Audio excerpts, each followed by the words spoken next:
This is Hkhs Sport, bringing you the heat and far. We keeping the foot on the what on the next. We keeping the foot on the what on the next. And like the Tibetan mastiff that I am, I'm applying what? Unlimited pressure. Because pressure does what? Eat versus pipes. I'm going to read some shit to you guys. And I want you guys, I'm going to do this in every video, man. So you guys can get an understanding of why boxing fans are really what's wrong with the sport. Listen to what the Joker says. The Joker, the Heath Ledger version, right? He says, I believe whatever doesn't kill you simply makes you stronger. The reason why the Joker says that is because the Joker is opening something. It's an opening line, right? After taking off the mask in The Dark Knight. This is a belief system that the Joker has. Basically, this is what happens when people are under fucking pressure. The reason why Joker is saying this is because whatever doesn't kill you, i.e. tough times, makes you stranger. It warps you into what you need to handle in the situation. In this instance, it's evil.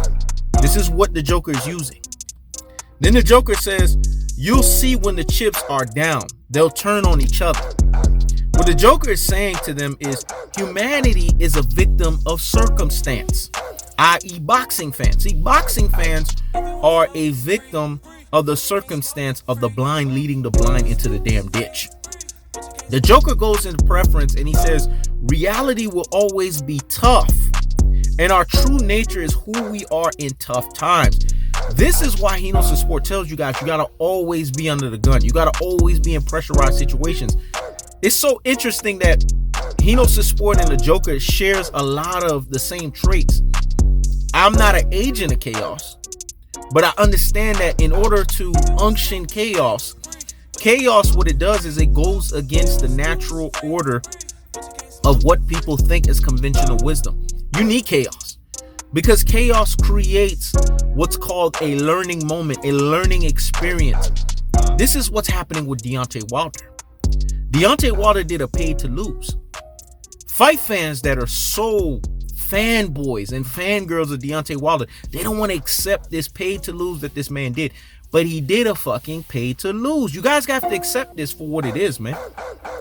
If he didn't do this, then he wouldn't be put in a position to where he has to fight a Dillian Whyte, a guy who got knocked out by Alexander Povetkin. We laughed about this many months ago.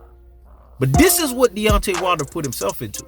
Now he has to go through this guy just to get a Tyson Fury fight.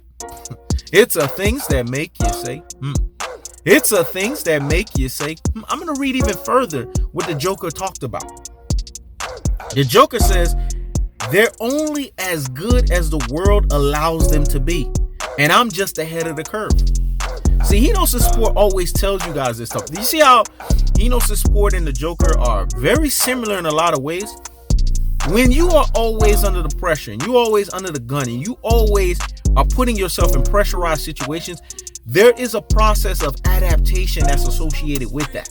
A lot of people don't adapt to circumstances that happen in life. And the reason why they don't want to adapt or they don't want to take the adaptation process that's associated with circumstances because they don't want to accept the truths that's associated with what's going on with them.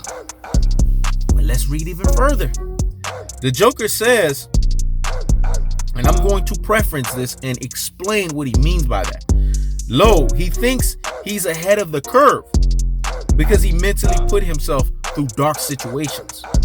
Now he's conditioned to be his true nature, namely who he has to become because of dark times. That's why he keeps saying, you remind me of, and always describing a forced smile because he believes that happiness and order is a man-made fantasy. See, what people got to understand is people like to be comfortable. Deontay Wilder is a victim of his own comfortability. Deontay Wilder is a victim of his own listening to a whole bunch of pure fucking beta supremes. People don't want to accept this stuff for what it is. See, the reason why I love the chaos element of what the Joker talked about is because we're going to break this shit down. See, what people have to understand is The Joker broke down Harvey Dent. He broke him down mentally, physically, psychologically, because Harvey Dent thought that he was ahead of the curve until he met a bigger force that was already under the gun. If you recall, there was Joker versus Michael Jai White's character. I don't remember his name, but this guy was clowning Joker. He said, because you are a clown. He said, a guy like me. Remember when Joker said, a guy like me? No, he says, a clown like you. When people are insecure and miserable as you know what in themselves, they tend to go to haterisms and trollisms of a person who's already sure of himself. Joker said that you guys are now doing meetings in the daylight because Batman has shown your true colors. He has shown what you guys truly are. What he's basically saying is that you guys are weak. You guys are inferior. Hence, Harvey Dent, when the Joker's talking about the strength of character and how much one can handle while still being himself before warping, cracking, and sacrificing oneself. When he said the reference, you either die as a hero or you live long enough to see yourself become a villain. Man, that was Harvey Dent that said that shit. The Joker, when he heard Harvey Dent said that, the Joker was like, oh, okay, I can use this guy. Because this guy right there, what he basically, Harvey Dent was letting you know was he was two-faced. The Joker saw that. And the Joker was able to use that against him.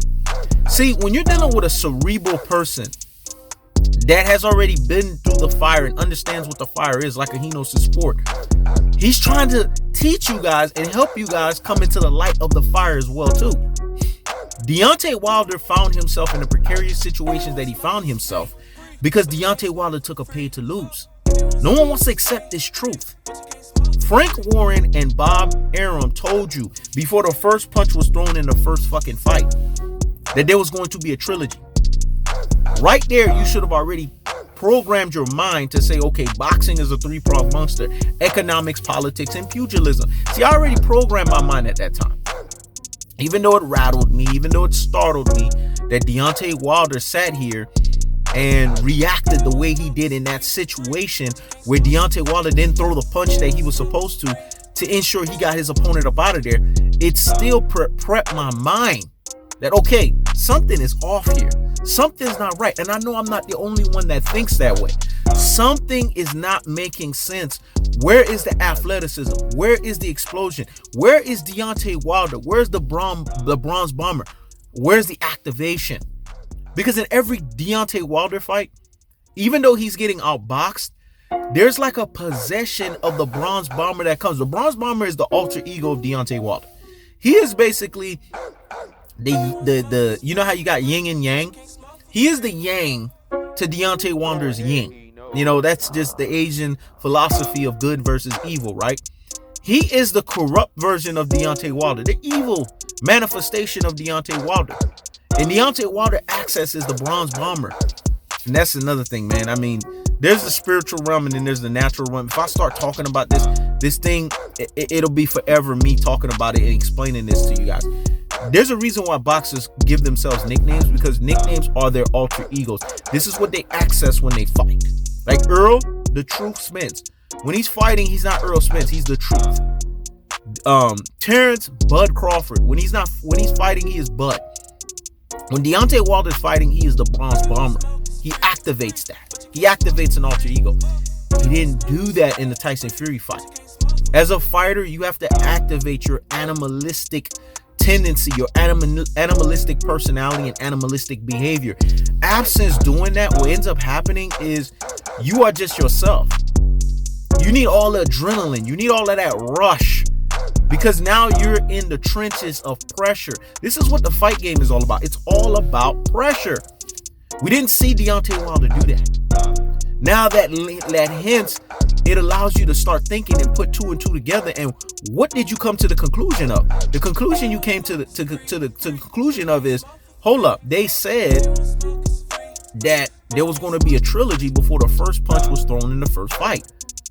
Fight fans choose to pick and omit when to say this stuff.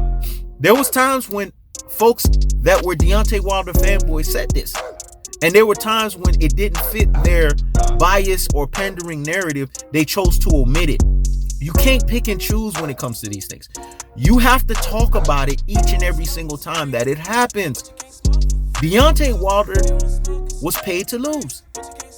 Name me a time that Deontay Wilder ever walked away with a $46 or $47 million paycheck. It's never happened. And the reason why something like this has never happened is because Deontay Wilder's never commanded that kind of money. Bob Arum and Frank Warren knew this. And this is how they were able to use Deontay Wilder in this situation, because Deontay Wilder was looking for big paydays. Prior to the Tyson Fury and Deontay Wilder fiasco, Deontay Wilder, before he was deciding to re-up with PBC or whomever, he was shopping around because he wanted a big contract. Right there, the promoters could see, okay, there's desperation here with this guy. This guy's desperate for some change. We gonna give him the change, but is he willing to fall under the three-pronged monster of economics, politics, and pugilism to get this change? Now, a lot of people in conventional wisdom tells you then he should have just took the $100 million with AJ. Looking back on it right now, that probably may have been the safe bet, but we know the bullshit and the fuck shit that's beguiled behind that nonsense, that he wasn't going to get AJ, that they were going to give him a whole bunch of duds prior to them giving him AJ. He wasn't going to get AJ right then and there off the bat. Tyson Fury has been able, in crack fiend twitching fashion, to look good, lynch a brother, and look good against a brother who brought him and raised him from the ashes, man. This has to be the most staining and tainting thing that they could do to a black person. And the sad part about it is boxing community fan bases, especially the black boxing community fan bases, they choose to ignore this cold-hearted, this unadulterated, and this cutthroat truth-telling fashion.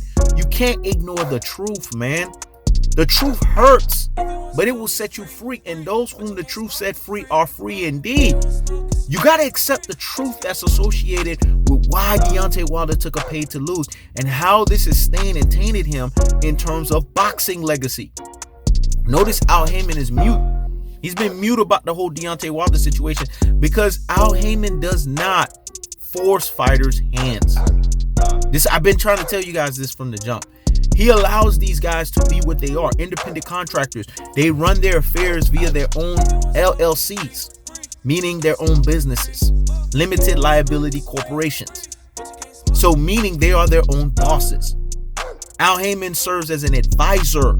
So he advises them whenever they find themselves in a crutch, whenever they find themselves in a precarious situation, and whenever they find themselves to where they can't really figure things out, they got to call Uncle Al. This is what he is, because he's a businessman extraordinaire. This guy has a lawyer's degree. He's an excellent litigation lawyer. This guy knows his business skill set in and out. And he runs circles around all of these promoters, man. This is why he created the window of advisement, because he doesn't have to fall under the shackles of promotion. This guy's a genius, man. When you think about it, he's short of a genius. One of the people that I look up to, man, because of the way that he governs his affairs from a business standpoint. He knows business at the highest levels. And see, Deontay Wilder, instead of seeking him out and understanding that Al Heyman was the only way for him to govern his affairs, Deontay Wilder made his agendas very clear what he wanted. And what he wanted was desperation of money. Al Heyman's not going to get in the way of that. So it's not Al Heyman's fault. The fault is in Deontay Wilder accepting pure beta supremes that have not done any business affairs. They don't really know too much about nothing. They're just telling him what direction he should take or what direction he should go through because they're getting interviews from him. I mean, it's ridiculous. This is why fighters should not listen to low rent pure beta supremes when it comes to information. They need to listen to the professionals, man, the subject matter experts. Look at the Charlos. They don't go seek out no LDBC. Earl the True Spence, he don't go seek out no LDBC. Gervonta Tank Davis don't go seek out no LDBC. Floyd Mayweather is never gonna check out no LDBC. You know who they check out? Al fucking Heyman. If you look at them, They're basically going to syndicated podcasts and syndicated shows that have a reputable name, because they know in doing that, they're not going to be shifted. They're not going to be asked stupid questions by people who are allergic, who are naive, and who doesn't understand the full weight, the full gravity, and the full magnitude of what's going on, and who are self-filled and self-served. This is what the Joker was talking about. People will act in their natures when they are under pressure. These people chose to lie in naivety to Deontay Wilder instead of telling him the truth. When you love your brother, you admonish him, you correct him, and you chastise him. So Hkhs Sport seems to be the only standard bearer and the trendsetter and the global iconizer to do this, because he believes in telling you cold-hearted, unadulterated, and cutthroat truth teller fashion. Wilder should have never took this Paidtolose. Now he's the butt of all jokes because he got a stain and a taint on his boxing legacy. You can't remove a crack fiend twinge, beat you, put a dent in your skull, man. I mean,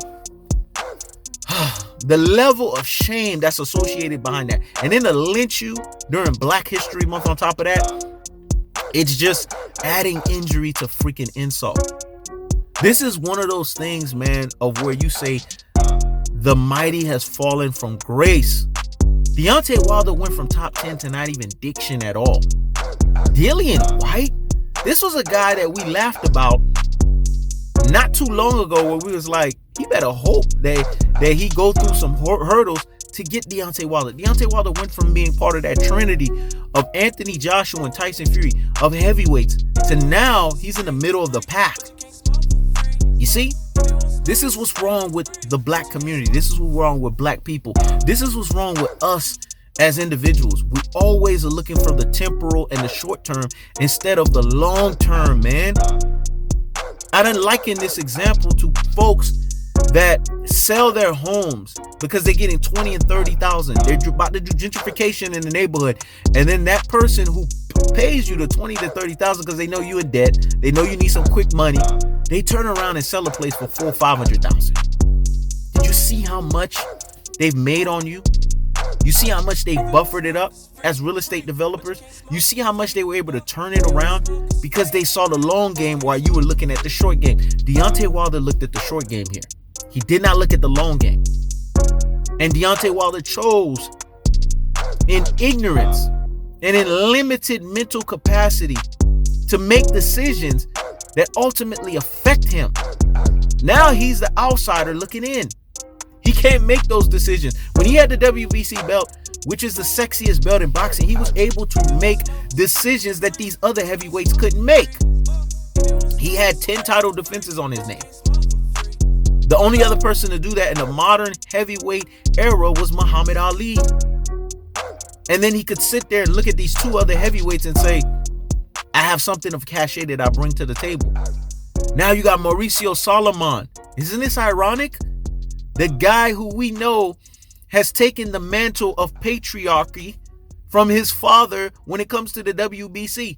And he told Deontay Wilder, you can't get the Tyson Fury fight until you go through Dillian Whyte, a guy who got knocked out in the most embarrassing fashion for clowning Deontay Wilder for twerking versus Alexander Povetkin. This is why Hkhs Sport said, and I gotta ride a little bit on this one, that Deontay Wilder screwed himself over, man. Manifold. Because he's listening to people that are beneath him in terms of what they bring to the table. And then on top of that, he's basically a prisoner of his own extreme passion.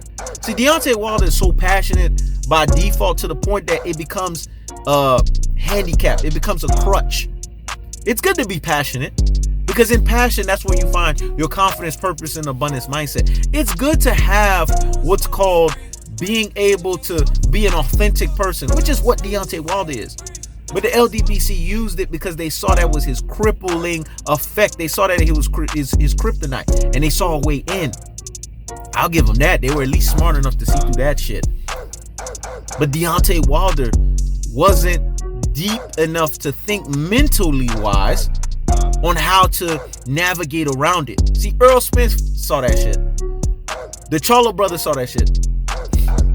Gervonta Tank Davis saw that shit. And if he didn't see it, Floyd put him on game about that shit. Because when it's all said and done, these folks are just trying to get up, man. They're not about these fighters.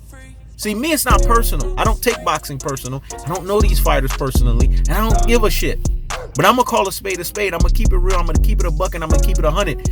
And when I see something that doesn't make sense, I have to fundamentally talk about it. And it doesn't make sense that Deontay Wilder chose to take a pay to lose, all so that now he fights Dillian Whyte of all people. I want y'all to rationalize that in your corpus callosum. I want you to rationalize that in your cerebellum. I need you guys to sit here. Stop being the blind is leading the blind into the ditch, and really allow your brains to think this shit through and ask yourselves, why did he allow himself to go through this bullshit and fuck shit? Dillian Whyte? I mean, come on. If that's not falling from grace, I don't know what falling from grace is. Because this is a guy that just got knocked out by Alexander Povetkin. And Mauricio Solomon, he wasn't limited in saying that. He was very emphatic. He was very powerful. He was very, how should I say the word?